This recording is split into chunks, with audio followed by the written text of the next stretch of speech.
Hello everybody, this is the Comstock Principles. Thanks for watching us. Everybody has opinions on all the various issues that surround us 24/7, bombarded by media. Everybody has a different opinion about these things, but not many people really have principles.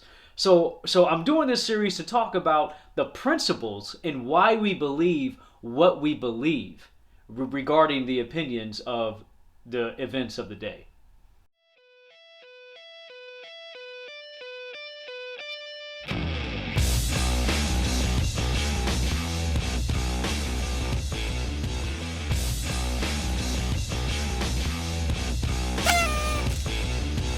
So our first episode in this series, we're going to talk about our political parties and the principles behind these political parties. And I'd like to also discuss whether or not our political parties actually represent the principles that they say they do. Liberal or conservative, Republican, Democrat. I mean, are they what they really seem?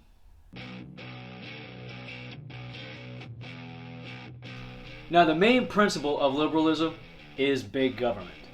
The typical liberal believes that big government is the answer to everything.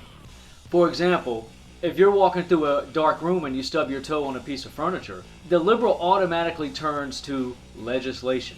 The liberal approach is to enact legislation to run light bulbs 24/7.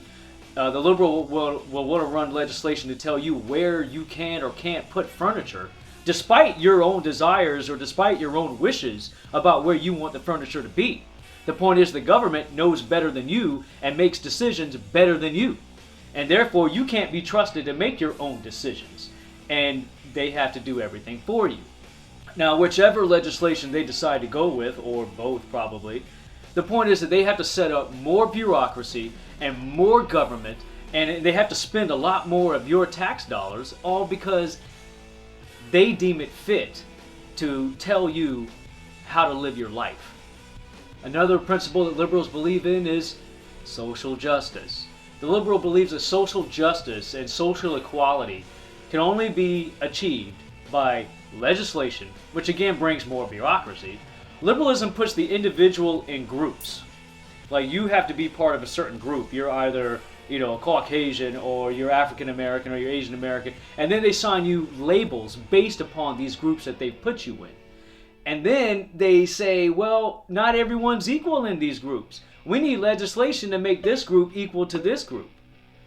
But big government legislation is required to promote one group over the other in order to achieve said equality. So all this nanny state legislation and all these social programs and entitlement programs and the bureaucracy needed to run all of this stuff requires an exorbitant amount of funding from the federal budget, which only comes from taxpayer dollars. Now, on the other hand, the conservative believes that true social justice is achieved through personal responsibility. This is the opposite of the nanny state. The conservatives believe that you are in charge of you, and you are responsible for you. You are smart enough to make your own decisions on your own without interference from a guy in a suit in Washington that's not even in touch with anything that you know or believe in. The main difference in equality between conservative and liberal when it comes to social standing is that the liberal believes that life is a foot race and that everyone should finish the race at the same time. But the conservative believes that, well, okay, if life is a foot race, everybody should leave the starting line at the same time. But the liberals have it backwards, because you can't make slow people fast by making fast people slow. Just like you can't make poor people rich by making rich people poor, as Abraham Lincoln once said. Another major conservative principle is small, limited government. In contrast to the liberal view, the conservative view believes that local and state government should actually carry more weight than the federal government. That's how the Founding Fathers intended it. If you look at our Constitution and you look at the writings of the Founding Fathers, they believed that the federal government had rights that the state and local governments could not achieve on their own. Like what to do between states, things like that. The federal government was never intended to be larger and more powerful to state and local governments. When citizens are left to their own devices and to make decisions for themselves, run their businesses freely, the entire nation benefits as a whole, because there's far less administrative overhead when it comes to the federal government and it comes to bureaucracy. Less bureaucracy means less government spending. Less government spending means less taxation. And less taxation equals more money in your pocket. Yeah!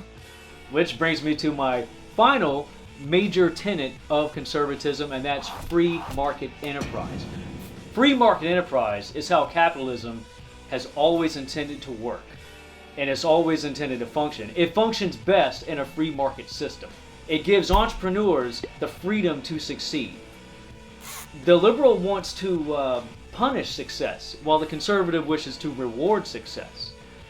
It rewards hard work and promotes healthy competition between business. Company A is in competition with Company B. They both benefit from healthy competition, because if Company B is trying to outdo Company A, they're able to make products better, or maybe to make better products cheaper. Company A's got to keep up with Company B, and vice versa. It only benefits the consumers, who get better products and or services at better prices and or better availability, and all of those factors together. Now, I've brought up all these points to beg the question: do our political parties reflect these principles? No, they don't. I mean, let's face it. These days, both of our political parties are after one thing: control for themselves and over you. Neither of them are to be trusted. The truth is that both parties have betrayed their bases and betrayed the principles that they once stood for. The Democrat Party claims that they stand for the little guy, or those who are unable to help themselves. I think a lot of people get caught up in liberalism because they like the idea of being to help those who can't help themselves. And don't get me wrong, that's a very admirable quality. Conservatives would actually share that sentiment. The problem is liberalism has come into, now they help people who will not help themselves. And it's gone from charity into wealth distribution, which is, stealing. It's stealing from me to pay for somebody else who won't work. You can't be for big government, you can't be for big bureaucracy, and still say that you're for the little guy. That doesn't work. As Ronald Reagan once said, you can't be pro-abortion and be for the little guy, the littlest of our little guys. The point is that progressive liberalism can only succeed by taking liberties away from others, which is the exact opposite of being for the little guy. I mean, like, if you're a hardworking middle class person, you're being taxed to hell to support people that don't pay taxes. That is not being for the little guy, because it's the little guy that's actually working hard to support everybody else. But the Republicans, you're not exempt from this either. You've betrayed your base time and time again. I mean, the Republicans recently gained majority in the House and the Senate, and not only are they not fighting Obama like they said they would, they're actually laying down for him. They're actually helping him achieve these goals. So now the party is full of what's referred to as rhinos, Republican in name only, guys like McCain, Lindsey Graham, John Boehner, well, I could go off on that guy, Romney, Mitch McConnell, and so forth. So there's very few conservatives left in the Republican Party. There's only a couple of guys that I'll even listen to what they have to say. I'll listen to Trey Gowdy, Ted Cruz, Tim Scott. I'll listen to what they have to say. I don't put my faith in these guys. I don't hang on every word, but I'll at least hear them out. I mean, now another Bush is running. Jeb Bush, he's rapidly in favor of Common Core, the stupidest, intellectually destructive curriculum that's ever been introduced into our schools. And speaking of the Bushes, let me bury a sacred cow for the hardcore Republicans right now. Okay, if you call yourself a conservative, you cannot identify George W. Bush or his father as conservatives. They were not conservative presidents. I don't understand what people think is conservative about the Patriot Act. I don't understand what people think is conservative about No Child Left Behind. I don't understand what people think is conservative about massive corporate bailouts, refusing to close the borders. I mean, like, the list goes on. How is this guy a conservative? He did one conservative thing, and that was the beginning of his first term. He lowered taxes during a recession, which is a Reagan-esque conservative thing to do. And, of course, just like Reagan, people told him that it wouldn't work, and it did. But that was the only conservative thing he ever did after. His second term was, was just a preview of what we were going to get with Obama. George W. Bush was also in favor of the formation of what would have been called a North American Union. In fact, it wasn't his idea. It was that idea has been on the table for quite some time, and I'm sure somebody else will eventually go through it. But George Bush is a globalist. He believes in one world government, just like his father, who famously said, "We have before us the opportunity to forge for ourselves and for future generations a new world order." Remember that? George W. was in favor of this. He wanted a highway that would run through Mexico, the United States, and up through Canada, completely obliterating our sovereign borders. Speaking of borders, the Republicans refused to close them, and they're supporting Obama's amnesty program. And then these guys that voted to keep Boehner as the Speaker of the House, no guts whatsoever.